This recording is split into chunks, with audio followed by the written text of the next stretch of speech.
Hi guys, it's me, Star, once more with my friend Tree, and this is Dispatches from Dystophoria podcast.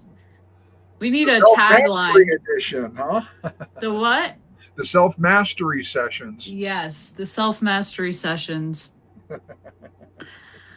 We're still working on our tagline, and we forgot to mention last time we recorded that we have decided to drop fewer F-bombs on the podcast, and I think we did pretty good last Oh week. We yeah. recorded two, or the I guess it was 2 weeks ago. We recorded two episodes, and I don't think there were only like one or two f bombs dropped in those two episodes. So like we're doing pretty good. Yeah, right? Yeah, Right. we've decided to, you know, make that little vow to be like we were talking about making vows and to improve our self mastery.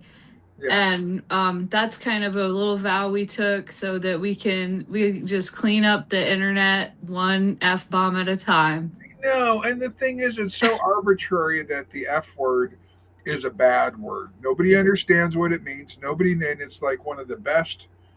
It's like a universal adjective, a universal adverb. It's like, oh no, it's just too functional a word. We got to make it bad. I don't know. Hmm. Yeah, I Some sort agree. of I'm with you there. I'm with you all the way. However, I feel like, it's just a cultural thing that like it makes you um people who don't mind the F word won't care if you say it, but people who do mind, it makes you immediately unapproachable and slightly, I don't know, like distasteful to those people. So we just want to say the F word in different languages. to. Like they do that in Serenity, and Firefly. They swear in Oh, good show. Chinese. Good So show. you'd be like, oh, no, Shasi, I'm not going to butcher the Yeah. language myself, but Yeah. yeah, So let's introduce the topic for today. I'm going yeah, to let you take it. okay. Oh, for me? Okay, okay. Well, excellent. So when we were talking about the path of self mastery, we were talking about different aspects of self mastery. And I think what we came up with was emotional mastery, intellectual, physical, uh, spiritual, social, and civic. And so we did emotional mastery last. So now we are going to move into intellectual mastery, or how you, and when we say mastery, it's not like, it means when you're all of a sudden consciously seeking out knowledge. Like you may be reading books and stuff like that, and curious about things, but when you start that seeking it out and consciously, like, I want to learn about this, and you learn about all aspects of that, then you are going into intellectual mastery. But it is also not just the amount of knowledge, but how you think. And you want to work on your thinking, get it logical, get it right, so where you're thinking correctly and avoiding errors like absolutisms or I he she statements, or there's just a whole bunch of things that you will do that you have to kind of be conscious about. Hmm. And so for me, if it's cool, I'll start with my path of intellectual mastery, and it was really the first thing I started working on, and it was 1992. My first couple attempts at college were disasters. We don't need to get into that. That's stories for my biographers to tell. Let's just say I got a little bit too into Ken Kesey and Hunter S. Thompson and that sort of thing. And Okay, okay. yeah, A picture has been painted. Gotcha. gotcha. So, and there I was, 1992. I'm 22 years old. I'm living in the same room I went to high school in. I'm just like at a huge low point. And I'm like, okay, I've got to do something. Like, I don't really want to join the military. So I'm like, I got to get back into school. I got to study something interesting. I decide I want to study film, which I'm obsessed with films. but my GPA is so low, it's a 1.7, that the only school I could get accepted to was Perimeter College. So what I had to do, my dad, when this was one of the best pieces of advice, he was like, all right, he's like, just take a couple semesters, a couple quarters, and just take classes that you're interested in because you need to get the A's. You need to get that GPA up. So don't worry about core or anything. Just take things that you're interested in. And so I was like, oh, okay, that's cool. And so I was signing up for like philosophy and art appreciation and geography and political science and just all these little like intro classes, right? Mm-hmm. And what was unique about the situation at Perimeter College is this. Now, I don't know if you're familiar with Atlanta, but there's a lot of universities in Atlanta. Okay, yeah.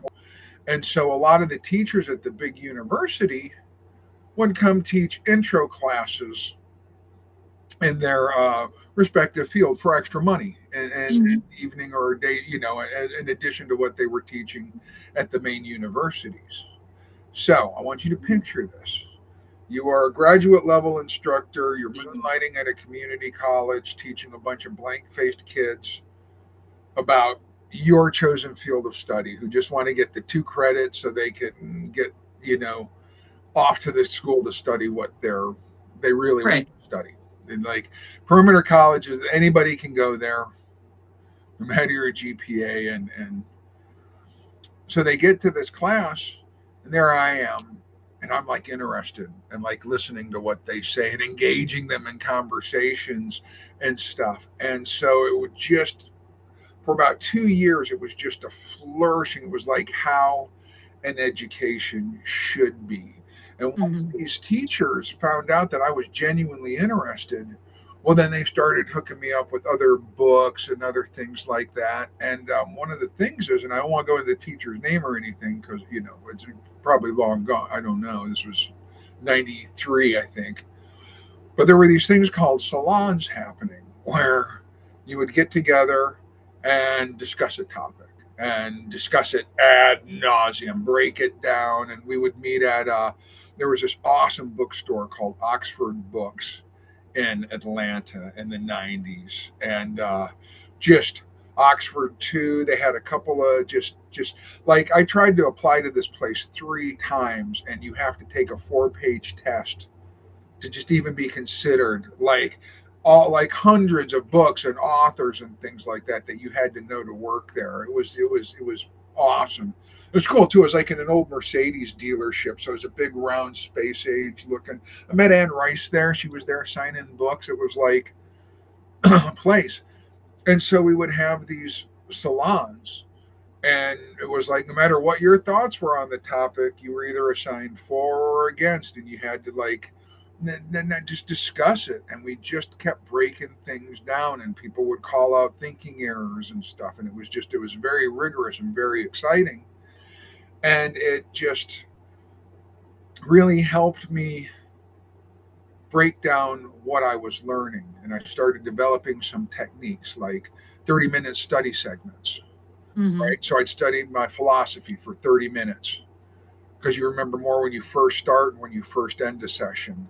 Then I would switch to geography and do that. Then art appreciation. Then play solitaire for 30 minutes and kind of process what I had learned. And it also taught me to be humble when I am exposed to superior knowledge. Like, don't second guess the instructor. They know everything, they know every mistake, everything, every fallacy you're going to commit. So just be quiet. And I found the more I shut up and the more I was like humble with them, the faster I learned these things. Mm-hmm. And so, yeah, for like 2 years, I guess, probably, I think they did quarters. So for like 5, 6 quarters, I just had this magnificent educational experience where it was like I could pick a topic, any topic, and like learn it, teach it to myself. And so it was just, and it just, those techniques I learned stayed with me. And even when I went off to Georgia State, like when you have a teacher, a good teacher, they will give you a reading list. You Mm-hmm. have 0% chance of reading that list when you're in school.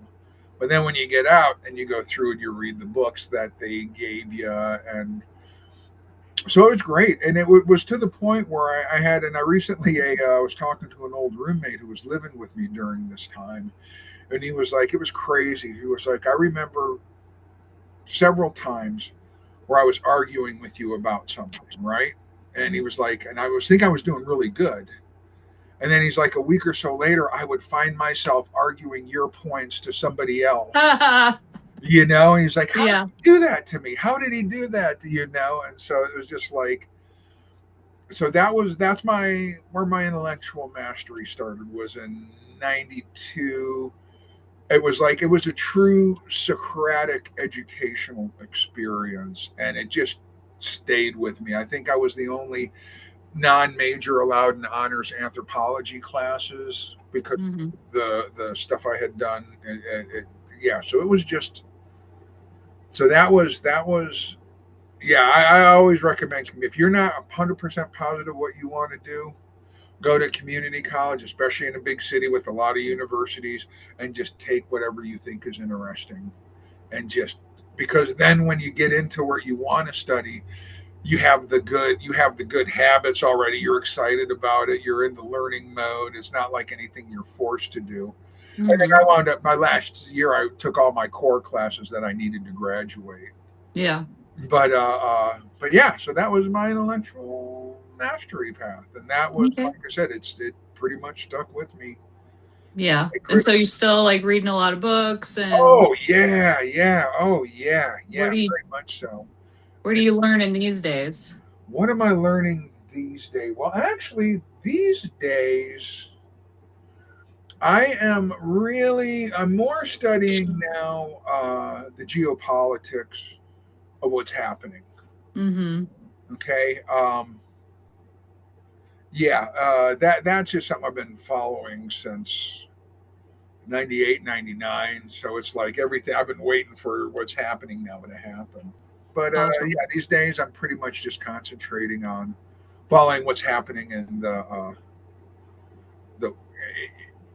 not for nothing. It's pretty horrific what's happening, but it is pretty exciting from just a pure historical standpoint. Yeah, I mean, I don't know if I'd use the word exciting, but yeah, I see what you're saying. You know what I'm saying? Yeah, I don't want to say exciting. I'm not reveling and like glorifying in it, but it's Yeah, like, oh my gosh, I've only ever read about what we are watching happening. right. Yeah, I understand. Totally. Yeah. And so that, So, I will share a little bit about um my long-term approach to intellectual pursuits. When I was in high school, I there's a few things about me. One is that I was never very much of a conformity type of person. oh, And what? my intellectual curiosity would get me in trouble even in like eighth and ninth grade. Um, and I soon learned that I had no I know idea. it's shocking. It's I, so shocking, right? I would have guessed that. I wouldn't have put Yeah. that together. Wow. Okay. It's yeah. And I was in a Catholic school. Now, I don't have a lot of people have very bad things to say about Catholic schools, but I don't. I was in Catholic school from fourth grade through 11th grade when I left school. My experience between public school and Catholic school, I was in public school in the early grades.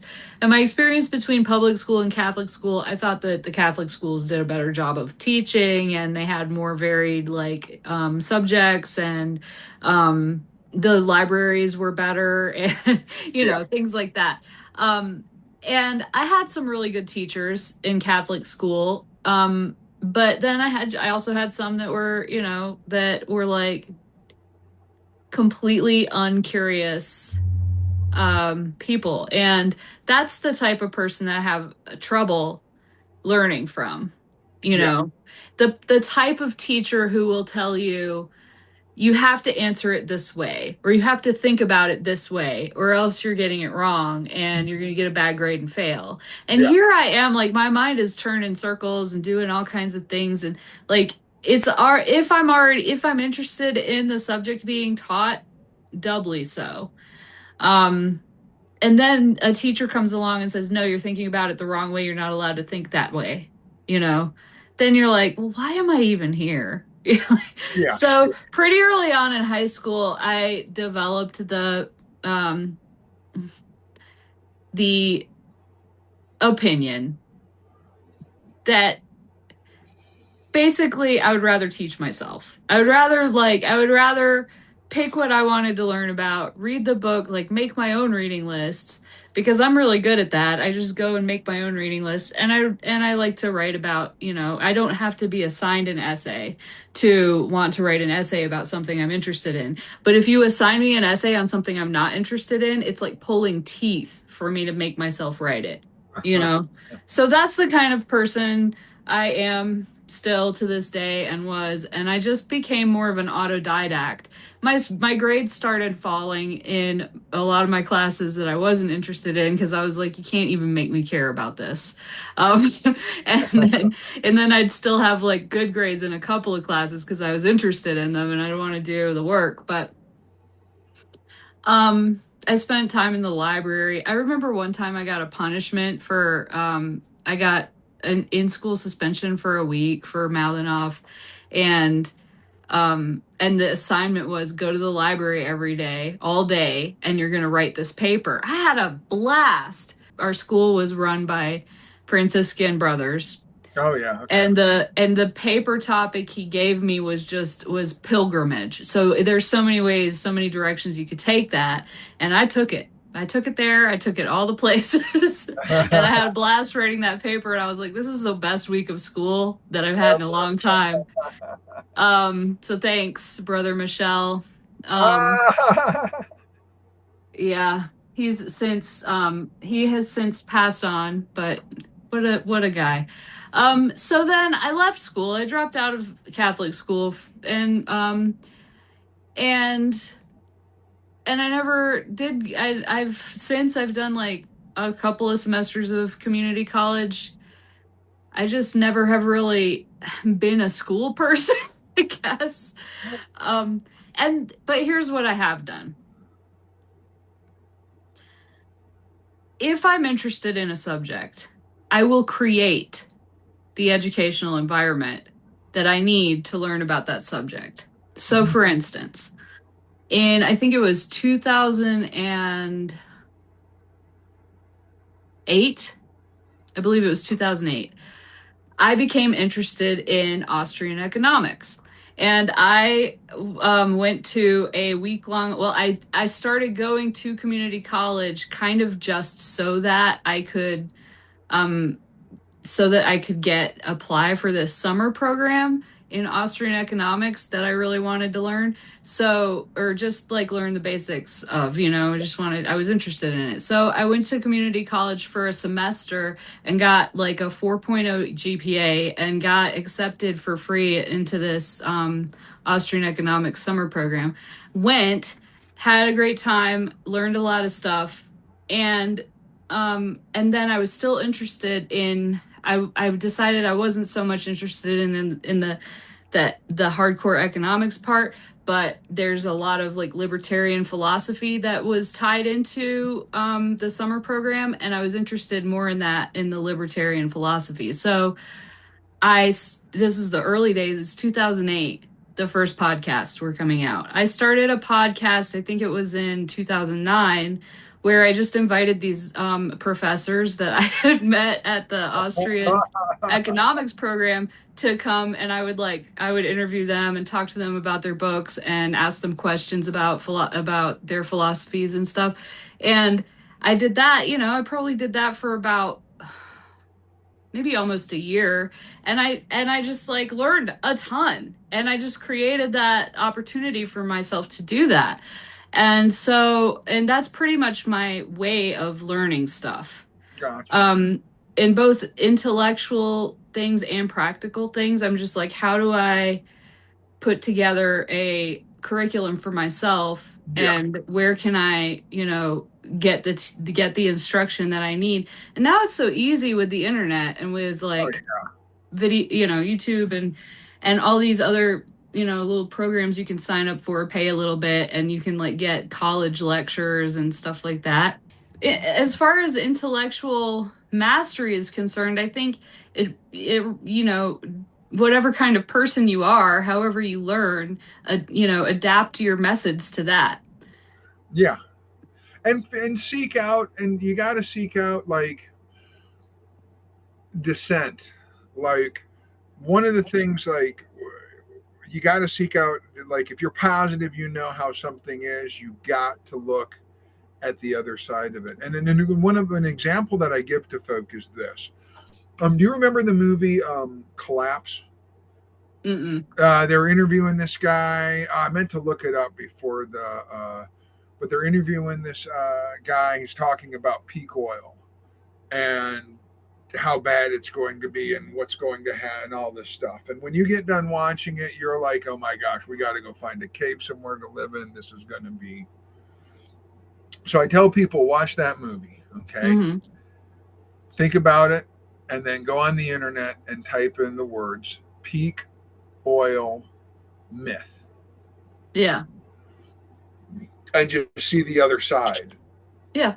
And like it's a great dichotomy to look through, and it's like who's Mm-hmm. right, who's wrong. There's just like stuff on both sides. So that's just a real easy way to kind of like, Absolutely.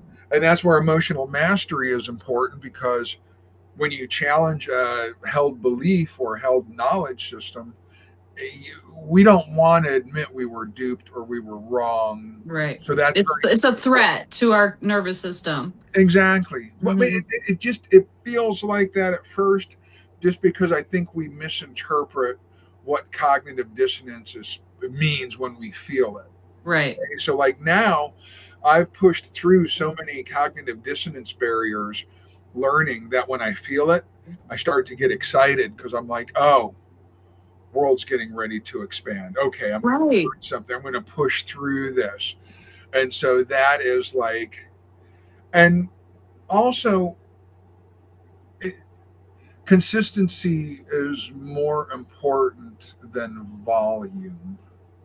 Mm. It's just because if like you can read a book for 30 minutes a night, Yeah. right, and that's all you can muster your attention, it's better than sitting around trying to read a book for 2 hours and not remembering part of it. The, Right. you know, so it's like it's better to do a little bit consistently because that's what I found when I was teaching, when I was studying that way.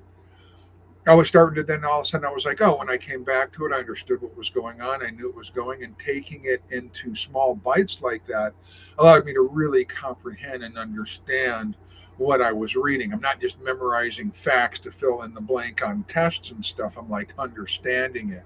And Yeah. the fact that I'm doing it in small chunks like that, so it makes it very easy to digest. And before you know it, you spent 2 hours studying, and you're like, oh, it didn't even feel like that. Yeah. Yeah. Why is intellectual mastery an important part of self-mastery? Mm. Um, it's it's all important because if you're do intellectual mastery without emotional or physical mastery, then chances are you can be pushed around and your knowledge can be used for bad purposes. You can be, if you do physical mastery, but you don't do emotional or intellectual mastery along with it, then you're basically be a big dumb bully, not understanding what your strength can be used for, and Mhm. you're easily manipulated. But if Yeah. you're working on all of those things at the same time, it makes you a very complete, very aware person, and you'll start to see. And when we get into like the physical part of it, it all like sort of works well together. However, I would say the reason that intellectual mastery is so important is there is so much information being thrown at us right now. Okay. And our DNA, our hunter gatherer DNA, which we have in us from thousands and thousands and thousands of years of living, is like we crave knowledge, not like Mhm. signs in the dirt. Where did our quarry go? What are these berries here? Is this, we're constantly, and so it's very easy to get loaded down with information. And it's Yeah. also very easy to get carried away by certain information and become a zealot. And Hmm. so with intellectual mastery, you don't quite become a zealot. You don't get duped and you figure out that, oh, it's okay to be wrong. I was misinformed. Once I Yeah. got more information that contradicts like microwaves. I would never have used a microwave. 90s, just never had them, thought they were. And then when I learned how they operated, I was like, oh, it's a radio. Yeah. Okay. The big headsets I used to wear mowing the lawn probably had as much radiation as a microwave does. And so Yeah. once I understood how it worked, I was like, oh, okay, cool. Yeah. I use a microwave. Okay. But that's why I think the intellectual is how to think, how to discern, how to like question, and it's more like how to think, how to question. How to think is Yeah, it's very a very important distinction to make yeah, because there are many very educated people yeah, who I wonder, are they really thinking? But I have read some stuff by some really educated people where it seems like they're just regurgitating what they've already read in such a way that they think it will appeal to the person reading it, right. right? And it's like you're not actually thinking, you're just regurgitating for the audience, for the prepackaged perspective that you expect your audience to have. Yeah, And um and so I find a lot of that in people, and I don't want to say that it's most people or anything, but I think it is a common trap. Like that people get very educated and then they think that they're actually smarter than those who yeah, that don't have as much formal education as them. When sometimes not only are they not smarter, but they're not thinking. Like yeah. they just have really good memorization and ability to Well, very regurgitate what they've specific. read. Yeah, very What? specific field and situation. They're Right. brilliant, but like, good luck fixing a tire, unclogging Right. a toilet, or cooking a meal or something. It's like Yeah. specialization is for insects. You know. Yeah. Yeah. Or I would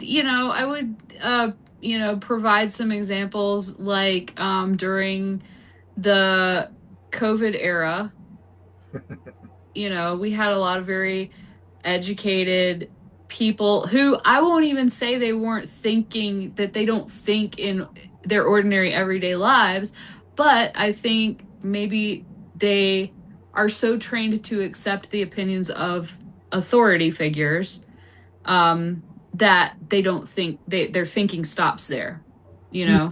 Hmm.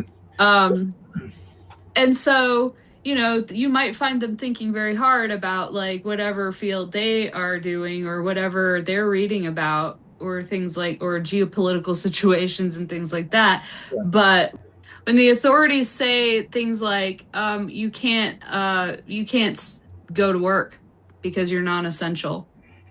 You Yeah. can't visit your grandma in the nursing home, and your kids can't go to school for most of the next year because, and then you don't question like, okay, wait, my kids are not in the high risk group for this virus, but they're not questioning. And that's the point I'm trying to make is that thinking requires being able to question authority figures. It Yeah. requires being able to question what the accepted explanations and hypotheses are. Yeah. Well, okay. So I think like a good rule of thumb is if you're questioning an authority and the authority shuts you down and says don't ask questions, it's probably BS what you're being told because it's Right. against this out like just and I'm like, but also I think because one of my hobbies used to be, I promise you this is 100% true, was I collected textbooks. Hmm. Like at garage sales, if I saw a textbook in the 70s or the 60s and I collected them, like I had them from the 60s through the 90s. And Textbooks in the 60s and into the 70s were like thick, and it was Hmm. more text and a few pictures. And then in the 80s, you see them getting smaller and glossier and more pictures. And so then by the 90s, it's more pictures than text. And I'm like, they're just presenting the bare minimum amount of information about these things so you can like pick A, B, C, or D. Hmm. We're not being told how to think about things, how to think critically, how to question.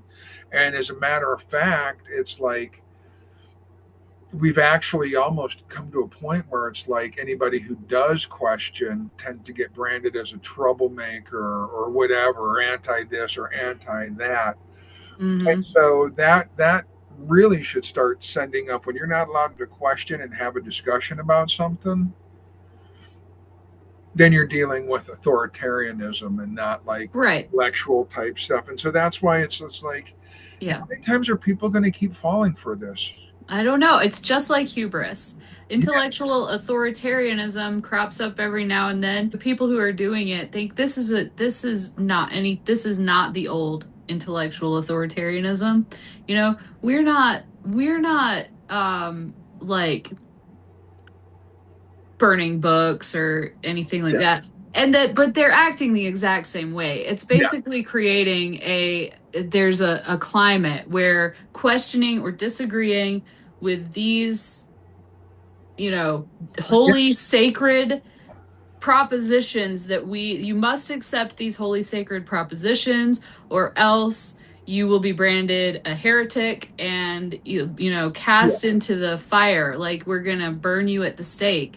That is literally happening. I don't want to go into like super long diatribe about it, but it's happening in our world today. It's very common and prevalent. And so that's, example of how this is why intellectual mastery is important, because you don't want to turn into those people. You don't want to join forces with those people. yeah, We can't solve the world's problems. We can't even solve our own problems if we don't question, yeah, if there's not enough like wiggle room and flexibility to question things. yeah. So it's time for our dystophoric status update of the week. Yay. What you got, Tree? Okay. Well, I was going to. Well, for okay, this is what I got. It's not what I was planning. I want to show you something here.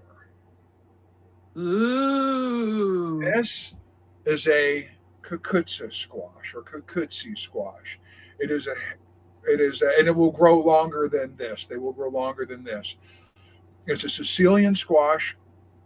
It grows up in the mountains of Sicily and tends to do really well here. And about 2 years ago, the seed company Dawn uses sent her a bunch of these seeds for kukutsis, and she planted 9 of them. And what she didn't realize at the time was that it has a 27-foot trellis, Mm. and like they get bigger and bigger and bigger, and they retain their flavor no matter how big they get. Oh, You know, wow. like cucumbers lose their flavor after a while. Yeah, or These never do, zucchinis. no matter how big they are. Yeah. Now, we had so many of them that she was like looking up things to do with them. So we were shredding them, and she was making like hummuses and sauces. And then she started making kukutsi bread. And then she makes this German chocolate kukutsi cake with a melted like coconut frosting for my birthday every year. It's like, I mean, Dolly Madison never made anything this good. So kukutsi is my dystophorik. We got a bunch of these coming in. It's like we always sell a bunch of them at the market. We like to put them on the table because it's a conversation starter. People are like, "What is that?"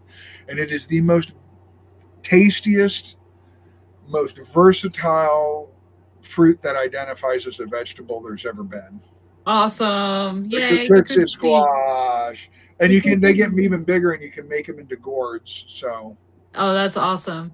Yeah, so I think we've touched on this on the Kukutsi squash before in this podcast, and I just wanted to bring back a little mention of the lore that the day I met you and Dawn, you were we traded. You had kukutsi, it was at the market on the island, and we traded kukutsi for some flower essences maybe or a tincture that I had made, and that was how we met. All right, on the Kukutsi. Yeah, it's awesome, and we were very jealous and very guarded with the seeds. Like we got the Kukutsi game in Madison County, so don't even Yeah, think about it. don't even think about it. Okay. Okay, what is your dystophoric moment? My dystophoria of the week is that I've I have an experiment. It's been going for about 3 weeks now, and actually tomorrow it's going to enter. It's been through two phases, and it's going to enter the third phase tomorrow. So what I'm doing is I wanted to make bokashi grain, which is a compost, like a bacterial compost accelerator.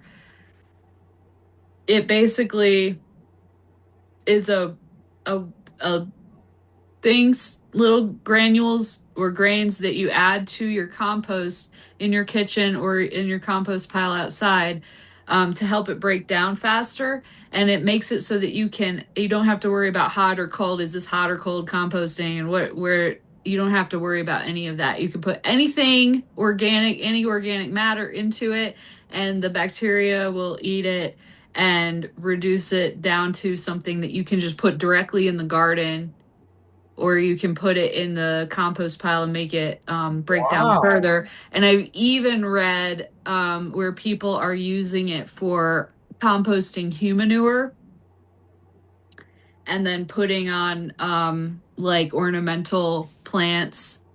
Um, where usually if you're composting human manure, you would go at least a year. You need to compost it for at least a year and then turn it. And but with the bokashi grain, people are composting human manure and using it within like less time than that because it completely breaks everything down. wow. So I didn't want to, I was like, this is a great thing, and I've been wanting to try it for a long time. But the problem was you have to buy all this bokashi grain. And I'm like, it's not like super expensive, but it just becomes another bill every month. And I'm like, do I really want to become a consumer of this?